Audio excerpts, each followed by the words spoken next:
They absolutely are, but it's worth underlining that even at the closest point to Kherson city, Ukrainian forces are still more than 25 kilometers away. That's in the northwesterly direction, in between Kherson and Mykolaiv, which is the sort of neighboring city held by Ukrainian forces, which the Russians failed to take at the beginning of the war. But then if you're looking more in a northeasterly direction from Kherson, along the Dnipro River, the Ukrainian forces are 100 kilometers away at the furthest point, and most of the front line is still considerably more than 50 kilometers away from Kherson city. That's where there's fighting going on in Kherson region, more in that further front line away from Kherson city. We hear more about it actually from Russian media and Russian military bloggers than we do from the Ukrainians, who are trying to impose an information blackout. But the Russians are saying that they are sort of holding out against Ukrainian attacks, and they name various villages along that northeastern front line in Kherson region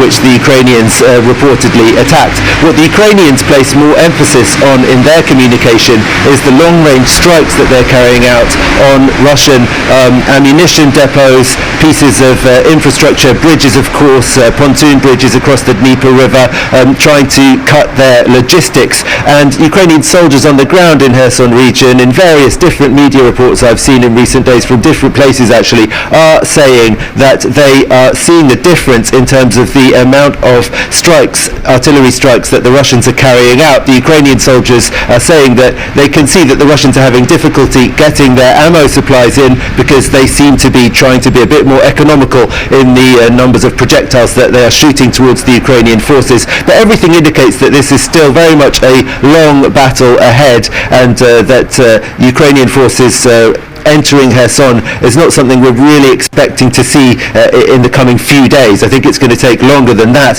The Ukrainians are also talking about what the Russians are preparing on the other side of the river. At the moment, the Ukrainian counteroffensive, its first goal is to take the right bank of the Dnipro River, which is where Kherson city is located.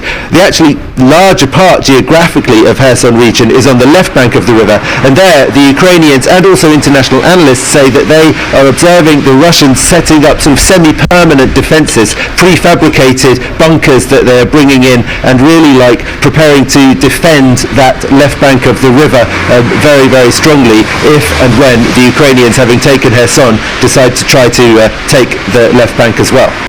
As I understand it, 7 ships set sail today from Ukrainian ports.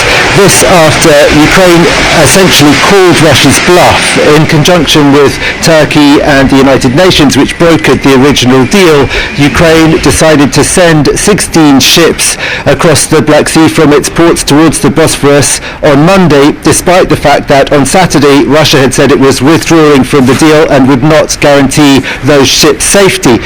Those ships did make it safely through to Turkish waters, and then on Wednesday we had the announcement that Russia was now back in the deal and had received security guarantees from Ukraine. We don't really think those security guarantees are the reason. We think it's more likely to do with the fact that they just sent the ships anyway and proved that Russia wasn't going to actually sink the ships, plus pressure from Turkey. But the question is, will Russia allow the deal to operate smoothly from now on? Because since the 18th of September actually, Ukrainian observers say that the average waiting time for Russian inspections of ships bound for Ukrainian ports to pick up grain under the terms of the deal multiplied by 5 times on average. That obviously multiplies the shipping costs enormously, caused a huge backlog of ships in the Bosphorus, and so the Ukrainian side was already really ringing the alarm bells about this deal, saying that Russia was using these extra delays to put pressure perhaps on the international community or on Ukraine, perhaps trying to wring some kind of concessions